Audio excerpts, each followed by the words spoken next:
Now it's going on. Hello everybody, it's Derwin Banks here. Laurence has come to visit me today and we've just had a dish of soup. Indeed, yes. And I'm just going to talk to him about what's happening next week. It's this weekend. This weekend, Laurence. I'm going to be in Long Beach in California, and there for the Best You Expo. It's very much an inspirational event. It's the first year of its type. It's been running for 3 years in London. A couple of weeks ago, about a month ago, it was in London's Olympia. And really, it's the exhibitors who are there. It's all about doing your best, irrespective of the circumstances of where you are in your life. So there's going to be a lot of help. There'll be a lot of therapists, some people talking about food, some people talking even about children. And of course, I'm there to launch my book, Aspie and Me, that was published in England in late October of last year. And I'm going to be having a number of my books and a little bit about me as well. That's a good. Little bit of a keep fit fanatic, so you can see what I'm into. And I suppose being in my mid-60s, as far as I'm concerned, being fit actually helps me deal with any anxieties that I might have. Of course it does, yeah. What have you got a sort of a 2x2 stall or something? I've actually got my 3x3. A 3x3. So it's quite a big stand. So you're going to have a table and chairs, maybe? I'm going to have a table, more of a stand-up table, which is going to be quite high with a selection of my books, right, and leaflets telling you all about Aspie and Me. What Aspie and Me is really about, it's a book that I wrote that's about an Asperger's man who gets diagnosed later on in life when he's 49 years old. And this was back nearly 20 years ago.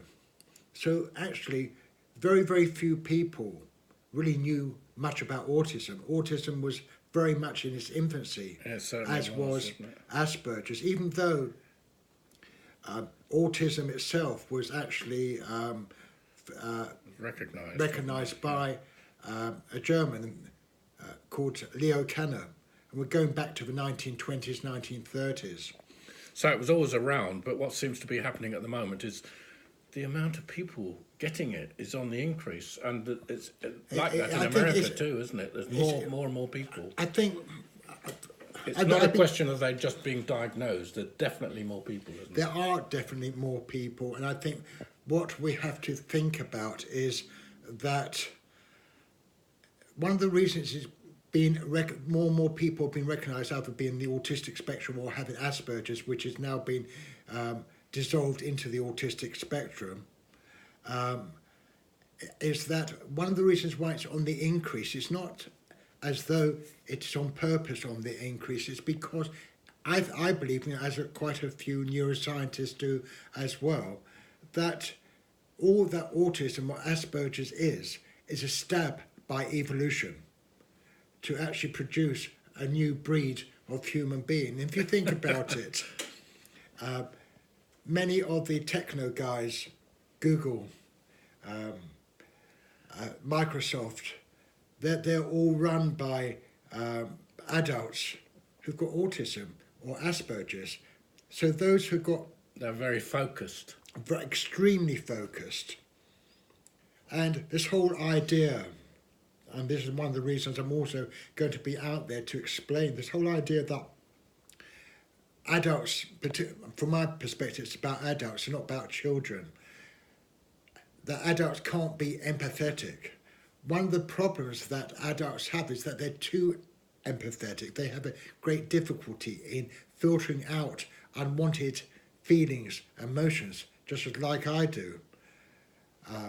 To a certain degree, I'm pretty much trained. I've had a lot of personal development, but even so, still stuff slips out, and I've got to be careful to protect myself, especially from people who have more of a negative, who are very, very negative, who are very, very pessimistic, and are always thinking about the worst, and always there to remind me of my past, also, rather than just accepting me as to who I am. but I'm Laurence Mitchell, that I'm not Asperger's. Yes, I've been given a label, Asperger's syndrome, ADHD. I notice it's tied on.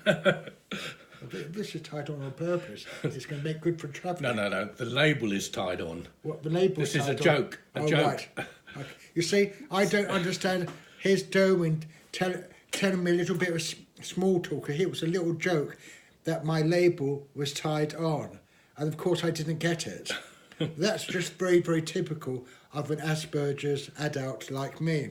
Yeah, that's incredible, isn't it? I think one of the things we've got to think about, especially as adults, more so than as children, have a lot of guidance and protection by their parents and by other authorities who recognise them and have placed a label of autism, ADHD, or any Asperger's or any number of other conditions that are related to autism, the autism spectrum, and they need this protection in place. But it comes a time when a child becomes a teenager, then the teenager becomes an adult, and it gets to a point where a parent or a carer or a teacher has to make a decision as to whether or not it is safe for that young man or woman, both, to go out into the world. To go out into the world and explore the world, just like a neurotypical would be. A neurotypical is someone who is non-autistic. And so they're not going to have the protection of their parents. They're not going to have the protection of teachers or carers or any other medical advisor, and they've got to make their way into employment and hopefully into very good relationships. So what my book Aspie and Me is really all about, in a way it's a guide about what can go wrong in relationships throughout an adult who is living with Asperger's life. Yes, I thought it was tremendous, Laurence, your book. It just really showed how all the problems that you had as a result of being like this. And I remember now, I kind of met you, I think probably 12 or 13 years ago, or maybe even a bit longer, at shows and exhibitions. That's right. And I know sometimes you used to be there every day, and Laurence used to come along and talk to me. And sometimes I thought, oh, hang on, it's Laurence again. And but I persevered with him, and eventually we chatted and we told each other we're writing our books and so on. Yes. And we became more friendly as a result of that. Absolutely. And I was able to introduce you to the... That's why I'm here at Derwin's home farm in the middle of Sussex, and he's made me a lovely vegetable soup, which has certainly made me feel a lot better.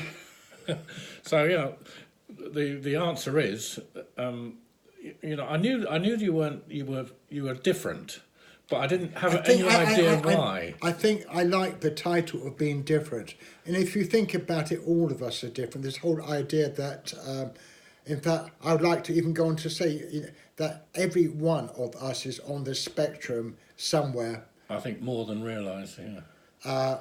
Because we are all different, we are all unique. There's not one human being that is identical, unless, of course, you're a robot and you've been electronically manufactured, then yes, you can be identical. Yeah. It's of course I mean you've mentioned that maybe nature is creating another kind of life, and of course I produce oil, which is a fat. And of course your brain is 60% fat. So I rather think that what's happening is we're fooling around with the fats we're eating, and that's one of the things that's causing us so much problems. And we know we've got mental health issues, 25% I think of the people one of the things that I've become very aware of is diet. And I know for myself, I've managed to, I think, successfully wean myself off sugar. And I know that sugar causes anxiety, which certainly does for me.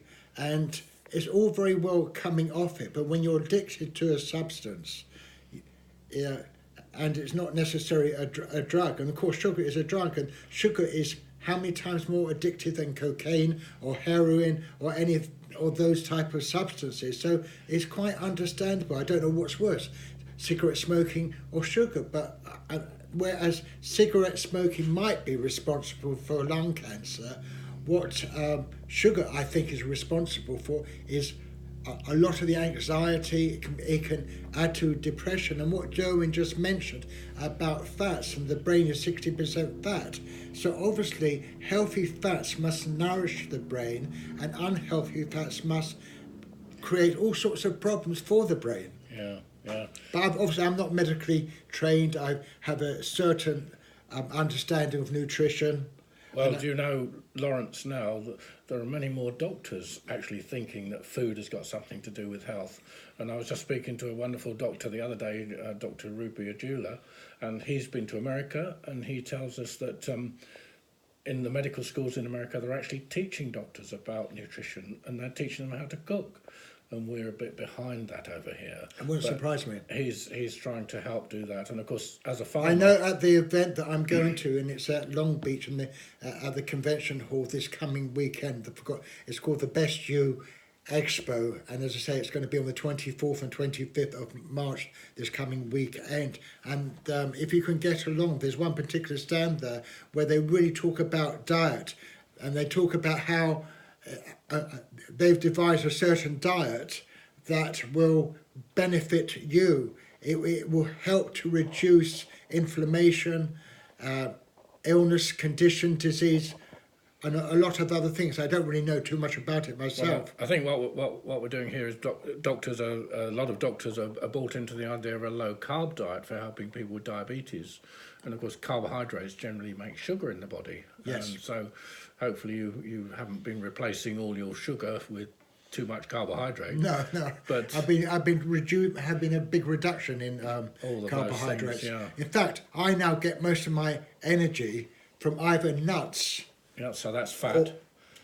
Or oils. Yeah. In fact, I've fallen in love with avocados per se, and of course linseed oil. Yeah. Where do you get that from, Laurence? Where's one of your? Yeah. Of course, if you're talking about that, you're going to the States. They all talk about it as flax oil. They're a bit confused over there. I know. But Even anyway, so, maybe we'll teach them in the end. In the end, it's just an American version of English. Yes, it is. Yeah. So yeah, I was going back to us meeting and talking, and that really actually shows you the importance of communicating with people. And I think we're becoming so disconnected.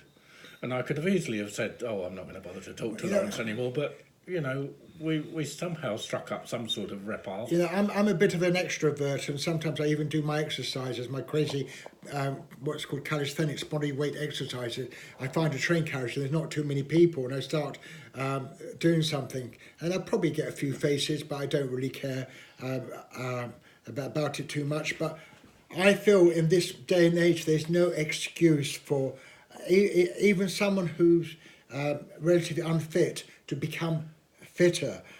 And there's a number of ways one can go about it. One is from the exercise approach, and the other is from the dietary approach, which of course involves also good oils like linseed oil, which is flaxseed oil. Yeah, I mean oils nourish the body. Yeah. They help to hydrate the body and oxygenate the body. And of course, when you put things like margarine or you cook with oil, you decrease the oil's ability to do those two things. And they are really, really important parts of keeping us well. Because the cancer is anaerobic, it doesn't like oxygen. So if you're well oxygenated, you're less likely to get it. And this was known about in the 20s, you know. I think a lot of things were known about it Yeah. in the 20s, but it's taken a century for it really to become recognised that nutrition and good oils are extremely beneficial to you. But doesn't it show that we've been led by governments that have allowed people to do things with oil that is dangerous for us, you know? Because in just a very short period of time, we've created so much disease. It's a sad sad thing. Yeah. Anyway, thank you very much, Derwin, for taking this video. Right. On the day before I leave to go to